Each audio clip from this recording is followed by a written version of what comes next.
म- मंजू वर्मा, सहआचार्य, राजकीय कला महाविद्यालय, सीकर। आज का विषय है विश्व युद्ध का भारतीय राजनीति तथा अर्थव्यवस्था पर प्रभाव। प्रथम विश्व युद्ध 20वीं शताब्दी के द्वितीय दशक की सबसे अधिक महत्वपूर्ण घटना थी। प्रथम विश्व युद्ध का धक्का एवं अंतिम प्रहार संपूर्ण साम्राज्यवादी व्यवस्था पर पड़ा और सन 1917 की रूसी क्रांति के बाद विश्व में क्रांतिकारी लहर फैली, जिसने भारत में भी जन आंदोलन एवं विप्लव को जन्म दिया। साम्राज्यवादी शक्तियों के आत्मघाती संघर्ष ने एशियाई जनता में ये आशा जगाई कि राज्य का पतन निश्चित एवं निकट है। युद्ध के बाद भारत तथा अन्य एशियाई राष्ट्रों में राष्ट्रीय आंदोलन को बल मिला। सन 1905 में जापान द्वारा रूसी जारशाही की हार ने इस कल्पना को भंग किया कि पश्चिमी राष्ट्र अजेय हैं। पश्चिमी संपर्क और पश्चिमी साहित्य के प्रवेश के कारण धीरे धीरे एशियावासियों में चेतना जागने लगी। प्रबुद्ध एशियावासी यह समझ गए कि विषम आर्थिक कठिनाइयों, आर्थिक शोषण और लज्जाजनक जीवन से एशियाई के देश तभी छुटकारा पा सकेंगे जब वे राजनीतिक दासता के जुए को उखाड़ फेंकेंगे।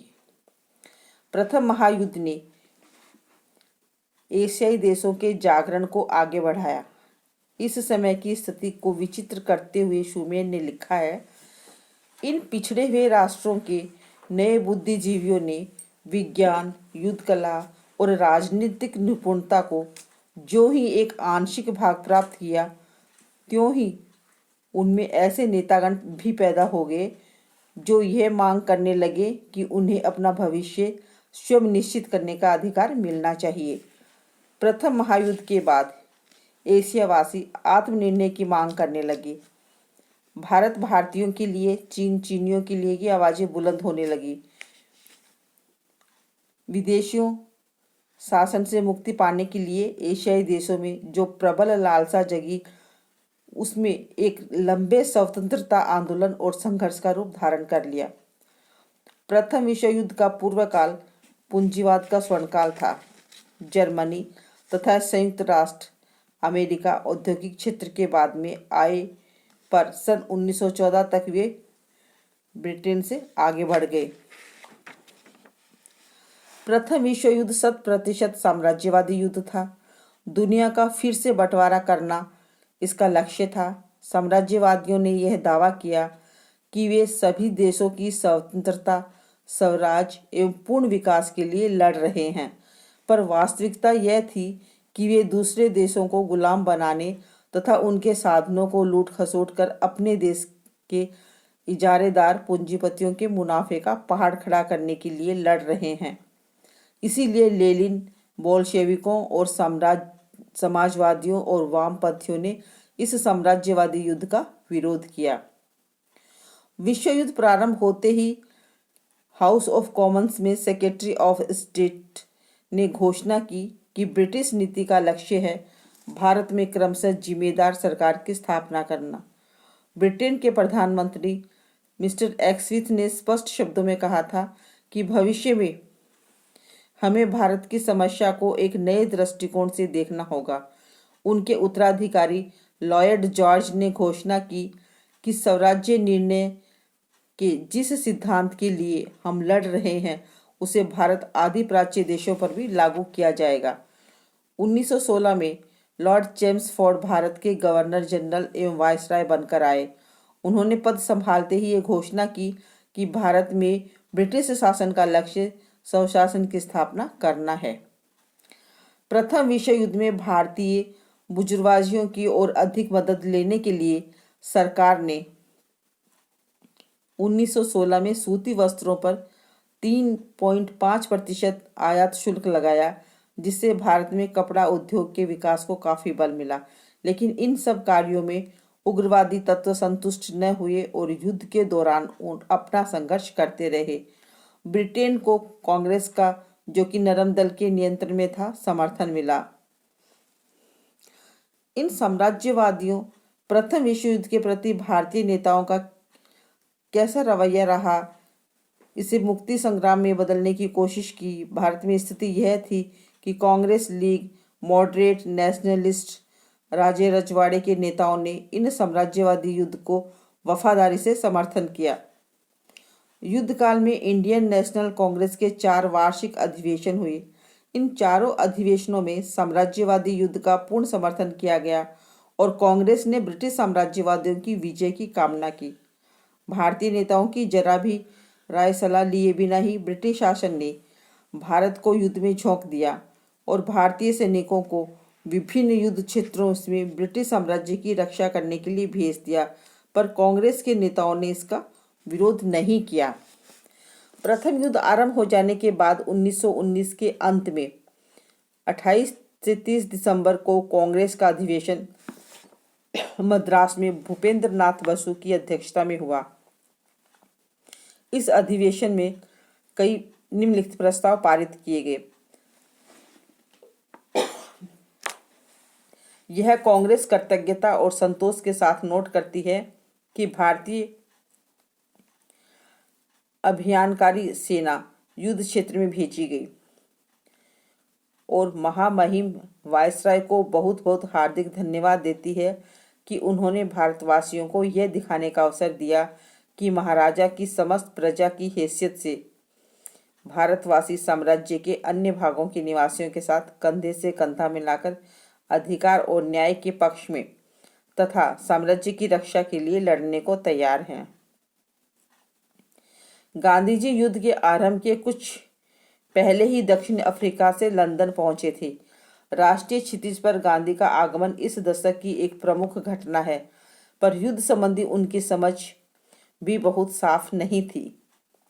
भारत के राजा महाराजे इस साम्राज्यवादी युद्ध में ब्रिटिश शासकों की मदद करने में सबसे अग्रणी थे, परंतु राष्ट्रीय आंदोलन के नेताओं का आचरण अवश्य ही अस्वाभाविक था।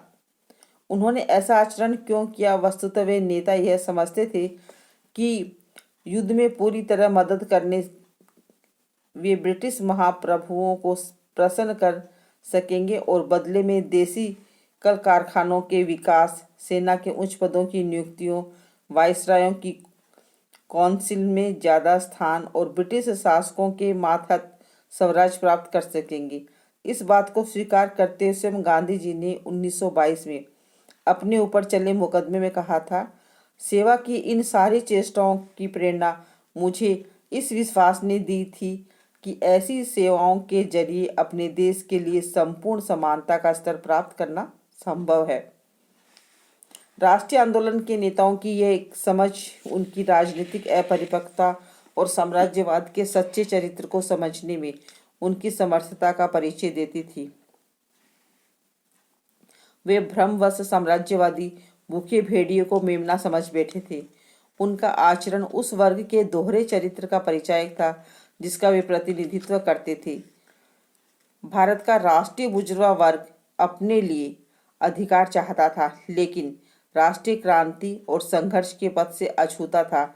इसलिए साम्राज्यवादियों को प्रसन्न कर वह राज्य की सत्ता में हिस्सेदार बनने का रास्ता अपना रहा था।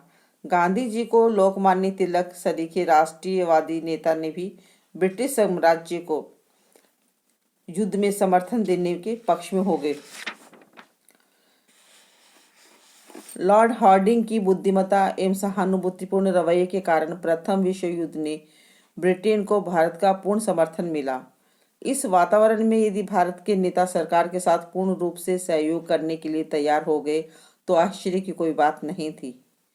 मनुष्य, साधन एवं धन से भारत में युद्ध में ब्रिटेन का साथ दिया। सामान्यतः भारतीयों ने इस भ्रम में साथ दिया कि यदि पूर्ण स्वतंत्रता न भी प्राप्त हुई तो भी राजनीतिक प्रगति अवश्य होगी। मित्र राष्ट्रों ने घोषणा की थी कि वे यह युद्ध किसी स्वार्थ या साम्राज्यवादी उद्देश्य की पूर्ति के लिए नहीं, वरन विश्व की लोकतांत्रिक व्यवस्था को सुरक्षित करने के लिए लड़ रहे हैं। प्रथम विश्व के मुख्य प्रतिद्वंदी खेमों के सदस्य एक और साम्राज्यवादी ऑस्ट्रिया हंगरी, इटली, ऑटोमन सुल्तान के तुर्की साम्राज्य थे जिनको केंद्रीय शक्ति नाम दिया गया था। दूसरी ओर 3 प्रमुख राष्ट्र ब्रिटिश साम्राज्य, पूंजीवाद फ्रांस तथा जारशाही रूस थे। विजयी शक्तियों में साम्राज्य एवं पूंजीवादी फ्रांस ही प्रमुख शक्तियों के रूप में उदित हुआ। दोनों ही साम्राज्यों के अधिकार में एशिया एवं अफ्रीका के क्षेत्र उपनिवेश के रूप में दासत्व में बंधे रहे। वास्तव में प्रथम विश्व युद्ध के उपरांत साम्राज्यवादी शक्तियां पुनः दुनिया का बंटवारा करना चाहती थी, पर भारतीय यह कल्पना कर रहे थे कि ब्रिटिश शासन ये घोषणा करेगा कि युद्ध के उपरांत भारत को स्वशासन मिल जाएगा। भारत सरकार इस प्रश्न पर दोहरी नीति अपना रही थी।